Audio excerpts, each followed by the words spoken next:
Percaya atau tidak, ancaman pidana untuk kawin tanpa izin itu jauh lebih berat daripada ancaman pidana perzinaan. Mungkin Anda nggak percaya. Oke, akan saya jelaskan. Kalian udah nonton podcast yang satu ini belum? Sebenarnya nggak penting banget, tapi ada 2 poin penting.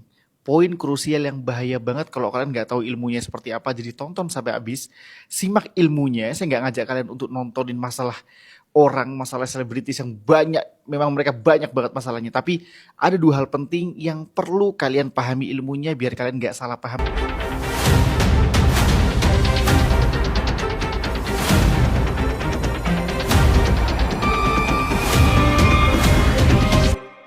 Wadidaw, siapa di sini yang sudah mendengar klarifikasi dari Ihsanul Fahmi, suaminya Mawa, yang berselingkuh dengan Inara Rusli? Ngakak sayang ya. Jadi Ihsanul Fahmi ini play victim banget sayang. Padahal dia adalah pelakunya, tapi seolah-olah dia korbannya. Menangis berlinang air matanya. Oh, sedih banget dah kehidupan kamu ya bang ya. Nah terus Ihsanul Fahmi ini mengatakan bahwasanya dia butuh sosok kelembutan. Hello bang, hello. Kurang lembut apa lagi istrimu bang? Kalau istrimu itu kurang lembut, kau lembutkanlah dari kamunya, ya kan? Namanya juga berumah tangga, saling melengkapi, bukan mengganti yang baru bang. Ya, makanya bang, jadikanlah istrimu itu tempat curhat, temanmu semua kau jadikan istrimu. Ya, jangan kau malah curhat ke tempat orang lain. Jangan kau dengarkan curhatan-curhatan janda di luar. Karena kalau kau dengar curhatan janda di luar, memang sedih banget lah bang. Pengen kau nikahin semua. Apalagi Mun Inara Rusli yang soft spoken. Apa nggak meleleh kau bang yang di bawah itu bang? Makanya kalau menggatal aja ya bang. Jangan kau bilang oh inilah kekurangannya, inilah itu. Jangan kau bilang kekurangan istri kau.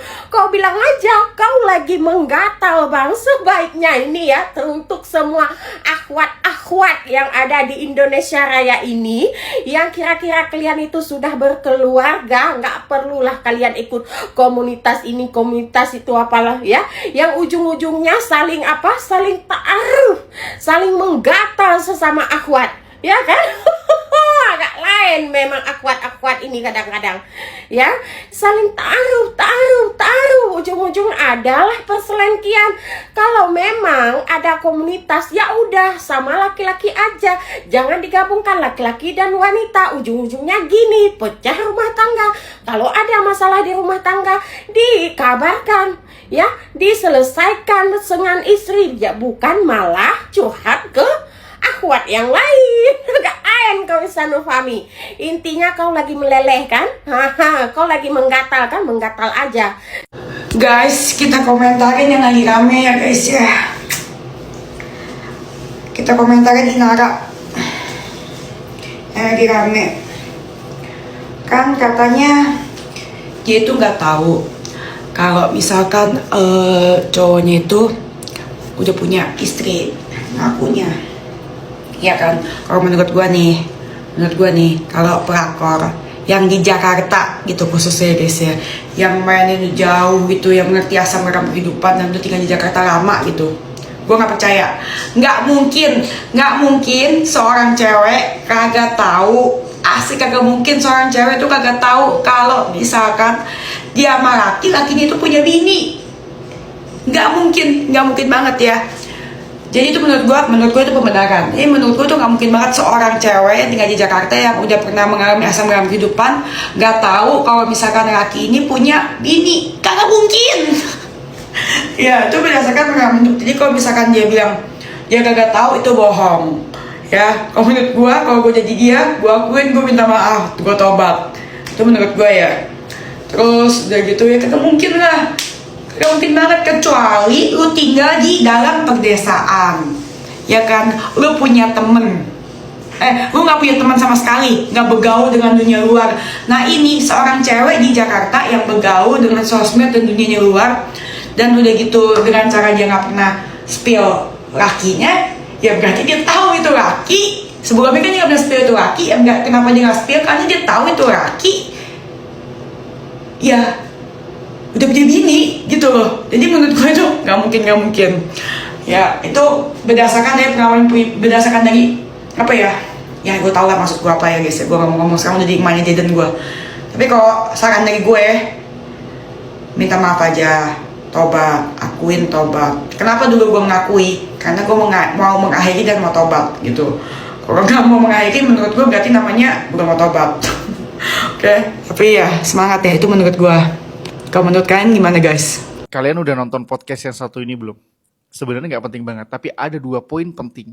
Poin krusial yang bahaya banget kalau kalian nggak tahu ilmunya seperti apa. Jadi tonton sampai habis, simak ilmunya. Saya nggak ngajak kalian untuk nontonin masalah orang, masalah selebritis yang banyak, memang mereka banyak banget masalahnya. Tapi ada 2 hal penting yang perlu kalian pahami ilmunya biar kalian nggak salah paham kayak mas-mas di podcast ini. Ada 2 hal penting banget, ini krusial dan banyak di antara kalian mungkin juga ngalamin hal ini. Yang pertama adalah tentang talak dan yang kedua adalah tentang poligami dan metode manusia mempoligami istrinya. Saya akan bahas yang pertama tentang talak dulu, simak baik-baik, ini insya Allah mudah banget dipahami. Jadi mas-mas ini mengatakan bahwasannya dia telah mentalak istrinya dengan talak 2. Sedangkan di podcast yang lain, saya harus mengkonfirmasi ini karena ini ilmu yang hendak saya ajarkan. Di podcast samping bahwasanya istrinya mengatakan belum pernah ditalak sama sekali. Maka ketika seorang suami mentalak istrinya tanpa sepengetahuan istrinya, di depan orang ada saksinya, maka hukum talaknya sah. Hukum talaknya sah.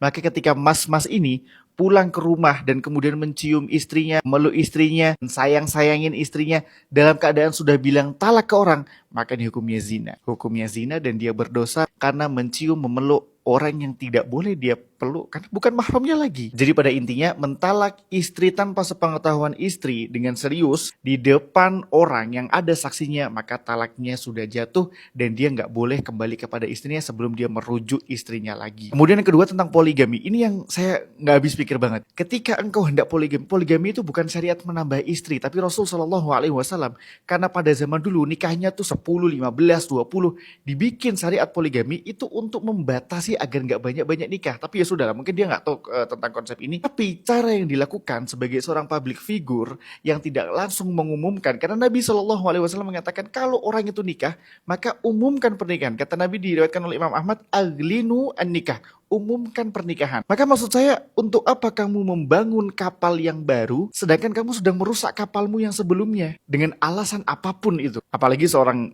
influencer, selebritis, siapapun tokoh terkenal, public figure, ketika menikah dan agar tidak terhindar dari fitnah, apapun bentuk fitnahnya, maka ketika menikah umumkan, share. Bukan karena kalian pengen nge-share romantisasi, tapi agar terhindar dari fitnah. Dan itu kenapa Rasul bilang umumkan pernikahan. Jadi itu aja, semoga teman-teman bisa paham dan jangan sampai salah persepsi tentang 2 hal ini, talak dan juga tentang poligami. Semoga bermanfaat. Barakallahu fikum. Percaya atau tidak, ancaman pidana untuk kawin tanpa izin itu jauh lebih berat daripada ancaman pidana perzinaan. Mungkin Anda nggak percaya. Oke, akan saya jelaskan.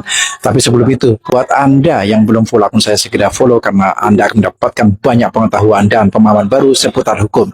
Ya, ini benar adanya. Mari kita perhatikan ketentuannya di KUHP lama maupun di KUHP baru.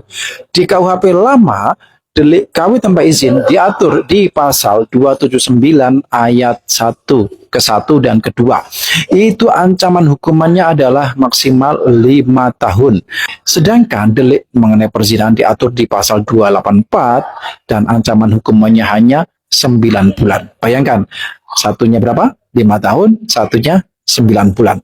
Lalu bagaimana dengan ketentuan di KUHP baru? Masih tetap sama pada dasarnya, yaitu ancaman pidana untuk kawin tanpa izin lebih berat daripada perzinahan. Namun ada sedikit perbedaan.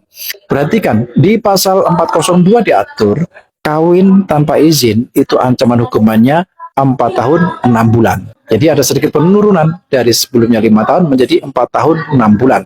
Sedangkan delik pidana perzinahan, ancaman pidananya sebagaimana diatur di pasal 411 adalah 1 tahun. Jadi sebelumnya 9 bulan, kemudian meningkat menjadi 1 tahun.